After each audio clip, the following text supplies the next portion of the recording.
Stand Up Diaries with Michelle Christine. Hello and welcome to Stand Up Diaries, entry 157, and this one's called Post Roast because the last diary entry I was, well, you can kind of hear Maple a little bit. Actually, you know what? I'll show you. Kuza, he's having a good time. He's so much happier now that it's this like almost summer weather because anytime in the winter we try to take him for a walk in February, he would take a few steps and then he would just start to shiver and then stop walking. So I felt kind of bad. So it's been nice taking him to like Dufferin Grove Park, and I have like a little tiny, here you go, a little tiny frisbee that he absolutely, you can see him kind of in the corner there. He wants his frisbee so bad. Hey, do you want to go get it? Go get it! So off he just jumped off the couch to go get that. He actually can't pick it up if it's on like the hardwood floor. It's like if it's on kind of grass and it's a bit, because it gets too flat. I can hear him just kind of scratching at it. He might be able to get it, we'll see. Probably not. Probably shouldn't have thrown it there. But you know what? This house is a zoo and that's just the way it is. And so yeah, I left you at the roast. So I was nervous about the upcoming roast. What are people going to say about me? And for the most part, people said things that I expected. You know, they make fun of how you look, or, you know, they make fun of you as a comedian. But the one thing that they made a joke about that I did not see coming was they made a joke about myself and another comedian having bad breath. And I was like, oh my God, is that true? So I remember him and I ran into each other after the roast, and we were both like, man, that's the one thing that I've been really self-conscious about. So I went out, and even though I already had mouthwash and floss, I rebought mouthwash and floss just to like make sure. And then today I went to the dentist and just made sure that all the cleaning was done. And it's funny because this week I had made an appointment for Dean and myself. And I was like, oh, it's for Thursday. And he's like, I'm really busy at work this week. And I was like, okay, I'll just cancel it.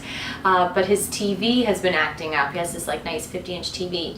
And yeah, so the service guy wanted to come. And so he took he worked from home one of the days that the service guy came to fix his TV. And I wanted to like make a joke about that. Like, boyfriend too busy for dentist, but not too busy for his TV to get fixed, hashtag priorities. But I mean, I can understand having your brand new TV working perfectly is a lot more important to a guy than cleaning his teeth. So I'll give him that. And the one downside though is that even with the benefits, the dentist still costs $46, and they want me to go every 4 months, so that's almost $200 a year.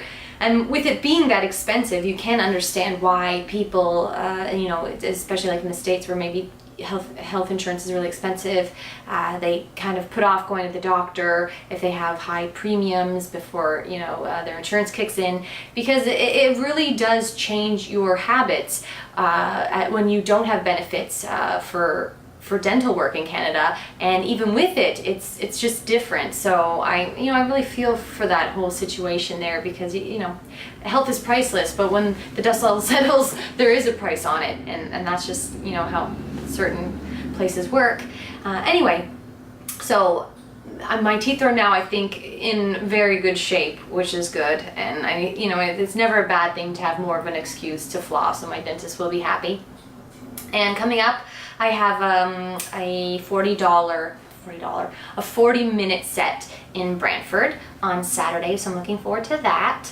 And what else have I done? Oh, I was in Hamilton on Tuesday. Clifford Myers runs a fun room there. And then it's funny because I did the show there, and then we got back into Toronto late, and Sonic, the place that had the roast a few weeks ago, they're still up and running late into the night. So you can go out of town and do a show and then still come back and drop into Sonic and do a set at like, you know, midnight, 1, 2 o'clock in the morning, and then just drop like 10 minutes before you go to bed, which is kind of nice. So my set in Hamilton was only around, I don't know, between 8 and 10 minutes probably, and so then that bumps it up to about a 20-minute set for the day. So that's what you really want, is just longer stage time if you can, longer sets if you can. It makes you grow a lot faster. And I'm on a softball league, so starting next Tuesday, it's going to be the first game of the season. I'm doing it for the spring and the summer.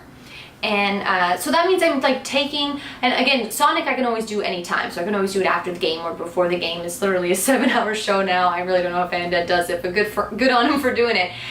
So every Tuesday I'm going to go and play softball, and one of the girls on my team actually came to one of my shows because I posted on our Toronto about the Wizard of Ossington, so that's Reddit, and it just kind of said, you know, basically like, man, I'm freezing my butt off because I was postering in February and like, you know, I need help. Where else should I poster? And a lot of people were really positive about where to poster. And then one of the girls came to the show, introduced herself from like, oh, I'm from Reddit, and that was Lisa. And we kind of just hit it off, and she always comes and brings lots of her friends, and you know, it was really nice. And she made chili for me once, which was great. And yeah, so now she's on our softball league. So it's kind of nice because as you get older, things change and friendships kind of, people go in all these different directions and you lose touch with a lot of people. So it's nice when like a new person can come into the mix and feel like, you know, it's someone that you've known for a really long time. So that's good. And actually earlier today, I'm a little bit manic. I have my moments. Sometimes I'm calmer than other times, but a lot of times I always am kind of doing a million things in my mind at once. Like obviously that's an exaggeration, but if you ever looked on my computer at how many tabs I have open, I just always have a million tabs. I'll have like my email tab, a Facebook tab, like a Reddit tab, and then just articles that I'm reading, maybe something on the environment or on Tesla or something, you know, on what else do I like to read about? Maybe a YouTube thing from a documentary that I'd watched, things like that. And I don't know why, I just, instead of closing some, but I just have them all open. And I kind of, maybe in my life I have a bunch of tabs open too. Like I'll be writing an email and then I'll remember that maybe I'll need to cancel that dentist appointment for Dean, and then okay, I'll do that, and then I'll wait, before I get back to the email I'm gonna go make a cup of tea, and then oh wait, well maybe I'll just floss my teeth, and then like eventually I'll get back to the email. So it's kind of weird where I don't tend to finish one thing right away. I just like open a few things and then finish them, but I usually get most of what I want done, so that's a good thing. Anyway, so this morning I was like, okay, I'm gonna do stand-up diary, but then I thought, well, actually I just got this gift certificate to Marshall's, maybe I'll go and buy myself a new wallet, because I had a George Costanza wallet. Like, I kid you not, it was so fat, it embarrassed people, it really did. I had business cards and receipts and way too many things, like membership cards and stuff. Some of them were expired, and so I finally decided it's time to get a new wallet. And because my boyfriend's mother bought me the gift card, I thought, well, maybe I'll try to buy something, something that I like, but also something that if I took a picture and posted on Facebook, she'd be happy with. Because a lot of the time, I'm maybe not the easiest person to buy for, because I like a lot of like activities. Like Dean bought me like a track day for the motorcycle for Christmas, and we're doing that in June, so that's really exciting. But I like a lot of things that maybe aren't easy for just someone to buy you, just like a nice little kind of $50 gift or something like that. So this time I bought something I think's a winner. So it's a cool little wallet here, or this is a purse. I haven't had a purse in a number of years, seeing as I called it a wallet. I'm sure that's not too hard to believe. But yeah, so I just go around with this Costanza thing, and I've lost about 4 pairs in a row of sunglasses. And so I'll go there, I'll buy a $15 or $20 pair, and I'll lose it in like a week or two, and then have to go back and buy another one. And I thought, you know what?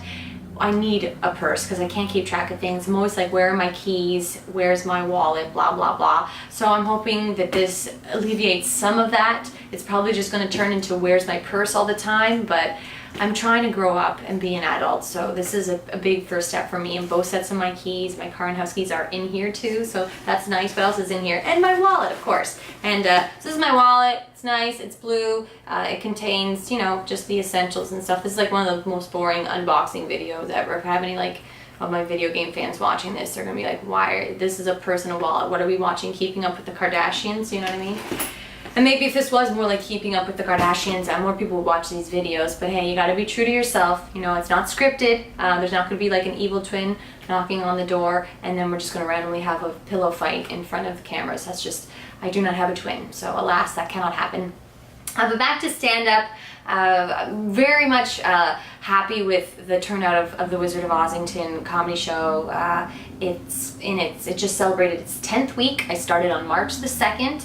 This past one, my dad actually came with a few of his friends, and it's always nice that he comes because sometimes my jokes are outrageous. And I think that despite maybe it being a bit harder to stomach because he's my dad, he's always been a really great supporter of myself in comedy, and I really appreciate that. And he's always calling me, and he actually watches all of these stand-up diaries, so he's going to be happy that I'm giving him a shout out. Hi Dad, how's it going?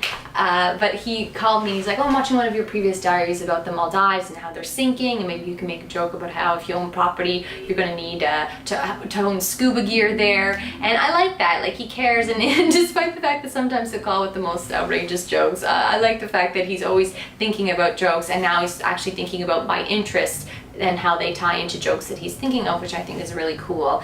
Because yeah, I actually just read today on Reddit, it was actually on the front page, about how the carbon dioxide in the atmosphere has finally reached like 400 parts per million, which is, in the documentary I watched on the Maldives, they wanted it no more than, I think, 350, or it's gonna be underwater in the not too distant future. So at 400, I think they're going to be kissed goodbye unless there's some kind of breakthroughs in technology with seawalls and stuff. So it'll be a very interesting thing to see how kind of the world adapts to all these changes that are coming, and they're coming swift and fast. That drought in California, it's still going. So it's an interesting world out there. I mean, today on this beautiful day in May, it's hard to kind of think about the climate being in danger, but just because you have beautiful days doesn't mean that the overall big picture is not something to be concerned about.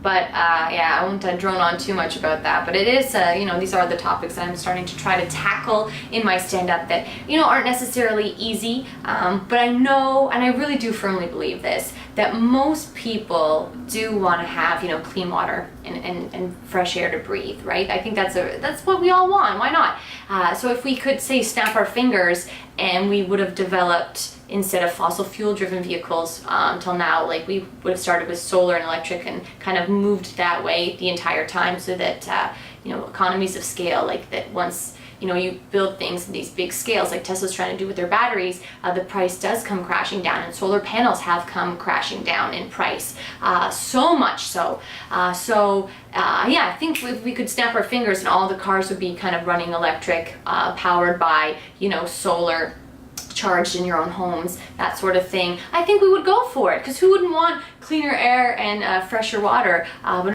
a lot of times the decisions are made by these executives and politicians where the needs of few are taken over the needs of many because of, you know, money talks and whatnot. So when I sometimes get frustrated with the things that I read on the internet, I have to realize that, like, everyone's frustrated by these things. It's not something that, you know, 99% of people are like, yeah, let's, you know, keep fracking and, you know, contaminating well water across, you know, the United States or wherever it may be happening. And instead, I think most people are like, wow, this is really terrifying. Why is this happening? And people are much more starting to question the decision making of people at the top in regards to the environment, and wanting to hold governments accountable, because we're all going to suffer from these decisions. So the Paris climate talks are going to be happening soon, and I'm sure a lot of these subjects are going to be kind of out there on the table. And now that more extreme weather is being experienced in a lot of places, that they become you know, topics that are taken more seriously, like how when the ozone layer was depleting because of CFCs, the world really did change because it was something immediate that needed to be changed. But anyway, that got kind of political there, like the last one did, but at the same time, yeah, these are just things that interest me, that I think about and that I toss around in my little brain of mine, and that hopefully if you think about it, eventually you write about it, and then eventually you joke about it. So there you have that. But anyways, yeah, post-roast, I live to tell a tale. I think I have thick skin, maybe thicker than I thought I did, which is lovely, because if you dish jokes for a living, you sure as hell better be able to take them. Anyways, this has been your next edition of Stand Up Diaries. I have been Michelle Christine.